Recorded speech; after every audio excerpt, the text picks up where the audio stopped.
रहिया आहियो उल्हासनगर दर्पण न्यूज़, हिकु ईमानदार चैनल। तव्हां हमेशा ॾिसंदा रहो उल्हासनगर दर्पण न्यूज़, ईमानदार चैनल। तव्हां हमेशा इन चैनल खे ॾिसो। आज उल्लासनगर दर्पण न्यूज लाखों लोगों तक पहुंच रहा है आपके ईमेल, एसएमएस और व्हाट्सएप द्वारा। हमारा प्रण है उल्लासनगर को अपराध मुक्त बनाना। मैं दर्पण न्यूज को जो अच्छे से काम कर रहे हैं ढेर सारी बधाई देता हूं, और कैलाश मटई जी और उनकी टीम को जो एक ईमानदार चैनल चला रहे हैं, मैं उनको शुभकामनाएं देता हूं। जो लड़कियां गुम हो रही हैं, नाबालिग लड़कियां हो या बालिग लड़कियां हो, हम लोग उसका एनसीपी पार्टी की तरफ से और पर्सनल तरफ से उसका पुरजोर विरोध करते हैं। ये जो घटना घट रही है, हमारा पुलिस प्रशासन को रिक्वेस्ट रहेगा कि आप मेहरबानी करके जल्द से जल्द हो सके उसका पता लगाइए। उसके पीछे कोई गिरोह सक्रिय है या तो और कोई बात है, और जो अगर गिरोह सक्रिय है या तो ऐसी बातें हो रही है तो उनके ऊपर सख्त से सख्त कार्रवाई होनी चाहिए। और मैं रिक्वेस्ट करूंगा परिवार वालों को भी, जो भी अपने घर में बच्चियां हैं, थोड़ा आप भी ध्यान दें, क्योंकि नासमझी में वो शायद कोई ऐसा गलत कदम उठा रही हैं, लेकिन आपका गाइडेंस होना बहुत जरूरी है। अगर ऐसी कोई घटना घट रही है या ऐसी कोई घटना आपको लगेगी, आपको कोई ऐसे दिख रहे हैं, तो आप हमें भी संपर्क कर सकते हैं। हम लोग पंचम कॉलोनी की अध्यक्षा में अभी पुलिस प्रशासन को भी रिक्वेस्ट की है, और हम लोग उस पे काम भी कर रहे हैं कि जैसे ये घटनाएं नहीं घटे और जो घटना हो चुकी है उसके ऊपर कार्रवाई हो। हमारे मित्र कैलाश मटाई जी व उनकी टीम एक ईमानदार चैनल चला रहे हैं शहर में, दर्पण न्यूज, जो हमेशा से ही एक ज्वलंत मुद्दा शहर का व समाज का आगे लाते हैं शहर के। तो उनका मैं तहे दिल से शुक्रिया अदा करता हूं कि वे ऐसी कोशिश जारी रखें। हमारी उनको शुभकामनाएं। रिसेंटली कल ही हमारे राष्ट्रवादी कांग्रेस पार्टी के जो राष्ट्रीय अध्यक्ष हैं श्री शरद चंद्र जी पवार साहब ने एक प्रोग्राम के थ्रू अपना रेजिग्नेशन डिक्लेयर किया। तो मैं इस रेजिग्नेशन का विरोध करता हूं और एक दुख भी प्रकट करता हूं मेरे टीम के तरफ से, कलानी परिवार की तरफ से, उल्लासनगर शहरवासियों की तरफ से, कि ऐसे महान नेता की हमें सख्त जरूरत है, उनके गाइडेंस की जरूरत है, उनके तजुर्बे की जरूरत है। तो मैं आदरणीय पवार साहब से ये दरख्वास्त करूंगा कि वे अपना इस्तीफा वापस लें। काफी दिनों से ये खबरें आ रही है उल्लासनगर शहर में कि बालिग और नाबालिग लड़कियां उल्लासनगर शहर से लापता हो रही है, और ऐसे मामले भी काफी दर्ज हुए हैं पुलिस स्टेशन में। तो मैं पुलिस स्टेशन के वरिष्ठ अधिकारियों को, एसीपी, डीसीपी साहब को, इवन कमिश्नर साहब को भी ये रिक्वेस्ट करूंगा कि इस मामले को एकदम गहराई से देखें और जो भी इसमें कल्प्रेट्स हैं उनके ऊपर स्ट्रिक्ट एक्शन लिया जाए। और ऐसा जानकारी मिल रहा है, काफी जगहों पे ऐसी चर्चाएं हैं कि सोशल नेटवर्किंग साइट्स के थ्रू इन लड़कियों को फंसाया जा रहा है, और काफी लड़कियां इस सोशल नेटवर्किंग साइट्स के शिकार हो चुके हैं। तो मैं सारे परिवार वालों को भी ये रिक्वेस्ट करूंगा कि अपनी बेटियों पे ध्यान दें, अपनी लड़कियों पे ध्यान दें कि वो किनसे बात कर रहे हैं, किनसे कांटेक्ट में हैं। वो जो जिन भी लोगों से कांटेक्ट में हैं वो क्या अपने लोग हैं, क्या आजू बाजू के रहने वाले हैं, क्या कि कोई अननोन पर्सन तो नहीं है, कि कोई भी उनके ट्रैप में नहीं फंसे। तो ये एक ट्रैप है बहुत बड़ा। तो मैं सारे पुलिस प्रशासन से भी एक रिक्वेस्ट करूंगा और परिवार वालों से भी रिक्वेस्ट करूंगा कि अपने बेटियों पे ध्यान दें, और पुलिस प्रशासन से रिक्वेस्ट करूंगा कि जल्द से जल्द इस मामले को सुलझाएं। और इस विषय पर अगर पुलिस प्रशासन ध्यान नहीं देता है या कोई एक्शन नहीं होता है, तो जरूर राष्ट्रवादी कांग्रेस पार्टी व कलानी परिवार आंदोलन करेगा और पुलिस प्रशासन से ये दरख्वास्त करेगा कि ऐसे गंभीर विषयों पर एक्शन होना चाहिए। और जो अभी कल ही हमने देखा शरद पवार जी ने एनसीपी पार्टी के अध्यक्ष पद से रिजाइन कर दिया। ये सुन के हमें बहुत दुख हुआ। हम लोग शरद पवार जी को ये रिक्वेस्ट करेंगे कि आप मेहरबानी करके ये जो आपने इस्तीफा दिया है वो वापस लीजिए, और जैसे मार्गदर्शन हमें करते आए हैं वैसे हमें हमारा मार्गदर्शन करते रहिए। रही बात एनसीपी पार्टी की, तो कालानी परिवार हमेशा एनसीपी की पार्टी के साथ रहा है। और पर्टिकुलर मैं अपनी बात करूं तो जहां मैं कालानी परिवार का एक हिस्सा हूं, हमेशा कालानी परिवार के साथ रहा हूं। जहां पे कालानी परिवार वहां पे मैं रहूंगा। धन्यवाद। भरत जी, शरद चंद्र जी ने एनसीपी पार्टी की छोड़ी है, रिजाइन किया है। उससे पूरे महाराष्ट्र को ही नहीं, पूरे दिल्ली में, पूरे इंडिया में एक बड़ा झटका लगा है। तो इससे कालानी परिवार और आप लोगों में क्या चेंजेस आए और आपकी क्या राय है, और आप उनके साथ स्टैंड करेंगे या न्यू पार्टी में जाएंगे? अरे नहीं, शरद चंद्र जी हमारे लीडर हैं। जैसे हम उल्लासनगर में बैठ के हम कालानीस को अपना लीडर मानते हैं, वैसे सिमिलरली कालानीस उनको अपना लीडर मानते हैं। तो पप्पू कालानी जी के इमीडिएट लीडर शरद चंद्र पवार जी ही हैं।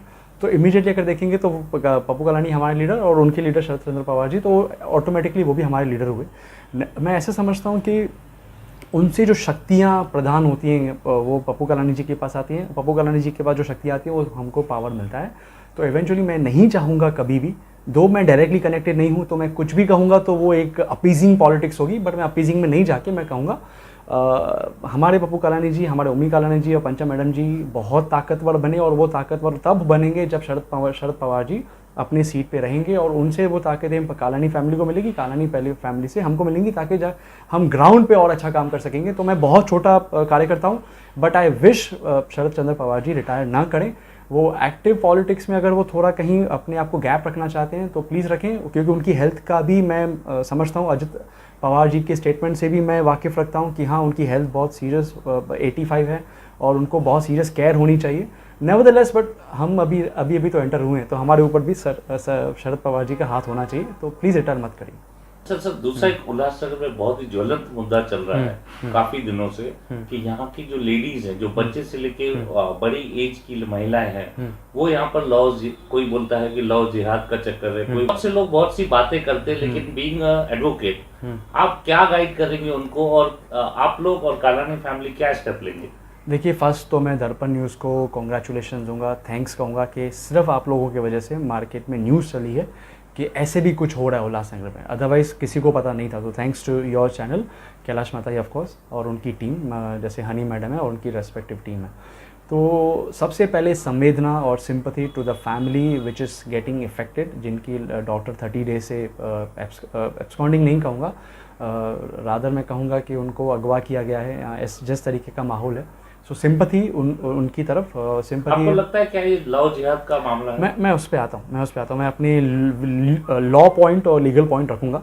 सबसे पहले sympathy towards the family, from my family, my Kalani family, my NCP family, और उनको उस फैमिली को जब भी ज़रूरत होगी, ऑफकोर्स दर्पण न्यूज़ है तो सब साथ में है, बट इवेंचुअली तो भी मेरी फैमिली और कालानी फैमिली, ओमी सर, पप्पू सर, पंचम मैडम, हम सब साथ में रहेंगे उनके। और पुलिस स्टेशन को जाना भी पड़ा, उनके ऊपर दबाव तंत्र यूज़ करना पड़ा, तो भी हम करेंगे। और सेकेंडली मैं क्या कहता हूँ, आप प्लीज़ लव जिहाद एक मैं डेफिनेशन दूंगा मेरे पब्लिक को, क्योंकि नॉलेज होना बहुत ज़रूरी है। लव जिहाद is nothing but a forceful conversion. अब फोर्सफुल कन्वर्जन के 3-4 विंग्स हैं, उसमें से एक विंग लव जिहाद है, जहाँ पे बोली वाली बच्चियों को प्यार के या फलाना एक ये दे के उसको कन्वर्ट किया जाता है टुवर्ड्स पर्टिकुलर रिलीजन। दूसरा है आप पैसा दे के किसी भी रिलीजन कन्वर्ट करते हो, वो फोर्सफुल रिलीजन्स है। लव जिहाद पे या फोर्सफुल कन्वर्जन पे ना एक मोहन भागवत जी की बहुत बड़ी अच्छी स्टेटमेंट मुझे जस्ट एक याद आ रही है। उनसे एक इंटरव्यू पे पूछा था, मोहन भागवत जी आरएसएस के चीफ हैं, और मैं उनको बहुत अच्छा समझता हूँ और बहुत उनको रेस्पेक्ट देता हूँ, क्योंकि उनके जो भी व्यूज़ हैं ना बहुत प्रोस्पायरिंग होते हैं हमेशा। तो उनको पूछा गया था कि जो अगर आप सब पंथ समान कहते हो, सब अगर पंथ समान हैं, तो आप कन्वर्जन के अगेंस्ट में क्यों हो? तो मोहन भागवत जी ने बहुत क्लेवरली रिप्लाई दिया था कि अगर सब पंथ समान हैं तो आप कन्वर्जन चाहते क्यों हो? कन्वर्जन की आवश्यकता क्यों है जब आप सब बोलते हो सब पंथ समान है? अगर आप कन्वर्जन करते हो दैट मीन्स भावना कुछ गलत है, कुछ आप अलग चाहते हो, भगवान को मार्केट प्लेस में रख के आप बेच रहे हो, तो कहीं ना कहीं वो गलत है। और मैं इस पे लॉ पॉइंट पे आऊँ, अगर मैं आर्टिकल 25 ऑफ इंडियन कॉन्स्टिट्यूशन कहता है कि it gives freedom to practice, propagate, profess the religion according to your conscience। Conscience क्या होता है कि मेरे माइंड को लगा कि ये रिलीजन अच्छा है तो मैं फ्री हूँ, अबाव 18 हूँ, तो मैं वो रिलीजन चूज़ कर सकता हूँ, but it is subject to a certain morality. एक सब्जेक्ट है उनके कि अगर आप प्रोविजंस हैं, अगर आप मॉरलिटी को क्रॉस करते हो तो आपको वो अलाउड नहीं है। इसके लिए हमारे पास ना कोई प्यूनिटिव मेजर नहीं है। अगर मैंने कैलाश जी को कन्वर्ट कर लिया टू अ पर्टिकुलर रिलीजन, तो अगर वो रिलीजन फोर्सफुल है तो मेरे लिए कोई पनिशमेंट नहीं है उसमें। इसके लिए भारतीय संविधान में पनिशमेंट नहीं है, बट इवेंचुअली पनिशमेंट 9 राज्यों में उन्होंने लॉ पास किया हुआ है। 9 राज्य का नाम बताता हूँ: आंध्र प्रदेश, मध्य प्रदेश, अरुणाचल प्रदेश, उत्तर प्रदेश, देन गुजरात, ओडिशा, झारखंड, उत्तराखंड, ऐसे कुछ 8 हैं 9 राज्य हैं जिन्होंने लॉ पास किया एंटी कन्वर्जन, और 3 to 5 years की पनिशमेंट है 50,000 के साथ, फाइन के साथ। मैं समझता हूँ कि ये सब राज्य राइट जा रहे हैं, क्योंकि अगर वो कहीं गलत हो रहा है, लव के थ्रू कन्वर्जन हो रहा है, तो नहीं होना चाहिए। महाराष्ट्र गवर्नमेंट क्यों सो रही है, हमारे फडणवीस शिंदे सरकार क्यों उस पर एक्शन नहीं ले पा रहे हैं? I want to raise a question towards them कि प्लीज़ उस पर कुछ एक्शन लिया जाए। मैं इस पर एक कहूँगा कि एक नीतीश नारायण राणे जी बीच में लव जिहाद के मैटर को लेके, लव जिहाद मैं प्लीज़ रिक्वेस्ट करूँगा लव जिहाद मत कहिए, रादर फोर्सफुल कन्वर्जन कहिए। उस फोर्सफुल कन्वर्जन के मैटर में उल्लासनगर 1 नंबर पुलिस स्टेशन आए थे, जहाँ पे कुछ एक कार्रवाई हुई थी और पुलिस स्टेशन ने कहीं ना कुछ एक स्टेप लिया था जहाँ पे नीतीश नारायण राणे जी को कुछ गलत लगा था। सो ये एक बैकग्राउंड है। मैं अगेंस्ट हूँ फोर्सफुल कन्वर्जन के, अगर ना हो तो अच्छा है, और उस फैमिली के साथ हम अपनी संवेदना प्रकट करते हैं। महिलाएं हैं, उनका डैडी कल से रो रहा है। अरे 4 दिन पहले एक बच्ची है जिनके घर पे कोई हस्बैंड या कोई मेल नहीं है, और वो लोग 4 दिन से उन्होंने खाना नहीं खाया, उनकी दादी ने। देखिए, ये सब इन्वेस्टिगेशन का प्रोसेस है। मैं समझता हूँ अगर कुछ भी इलीगल काम हुआ है तो investigation will take place and eventually the right thing will prevail. तब तक थोड़ा सा जो, देखिए लॉ थोड़ा स्लो प्रोसेस है बट इफेक्टिव प्रोसेस है, तो स्लो प्रोसेस है। मैं समझता हूँ 30 डेज से उनकी डॉटर घर पे नहीं है, so police must be taken into task. Police लोगों को प्रेशर होना चाहिए, पुलिस इंस्पेक्टर्स को, कि क्यों हम रिजल्ट नहीं दे पा रहे हैं, क्यों FIR। मैं तो उस टाइम पे हैरान हुआ कि FIR तक नहीं हुआ है, और उन्होंने कहा NC ऑफेंस किया। मैंने आपके चैनल के माध्यम से ही देखा था वो, और जबकि बहुत गलत है। Eventually we must be united and take action, और पुलिस को फोर्सफुली हमको FIR करवानी चाहिए अगर नहीं हुई है तो। कल सर मीडिया और काफी पब्लिक जो विक्टिम है वो सब लोग मिल रहे हैं सिंदूर सर्कल में। yes. तो क्या आपकी NCP टीम या आप लोग में से कोई वहाँ देखिए, मैं समझूंगा कि इसको आप ना पॉलिटिकल एंगल पे मत देखो। ये एक संवेदना है, एक सिंपैथी है, जहाँ पे हम सबको irrespective of party politics must come together. और देखिए, must come together in the sense हमको एक्शन लेनी है, पुलिस को फोर्स करना है कि इमीडिएट। देखो, इन्वेस्टिगेशन आपके हाथ में नहीं है, मेरे हाथ में नहीं है, NCP के हाथ में नहीं है, फलाने के हाथ में नहीं है, वो पावर्स पुलिस के हाथ में है। तो हमको मिलके पुलिस को फोर्स करना है कि why are you not taking any action. क्या रीज़न है कि आप अभी तक शांत बैठे हो? 30 दिन से एक लड़की गायब है और आप चुप करके बैठे हो। तो ये हमको एक महिलाएं सब मिलके, और इवन हमारे जो भी मेन ये हैं ऑफिसर्स हैं, या फिर एक धर्म के गुरुज हैं, वो सब जाना चाहिए पुलिस में, क्या कर रहे हो आप, क्यों नहीं कर पा रहे। बिकॉज अल्टीमेटली ये फोर्सफुल कन्वर्जन है। एक कम्युनिटी, एक रिलीजन दूसरे रिलीजन की लड़की को उठा के कन्वर्जन ले लिया फोर्सफुली।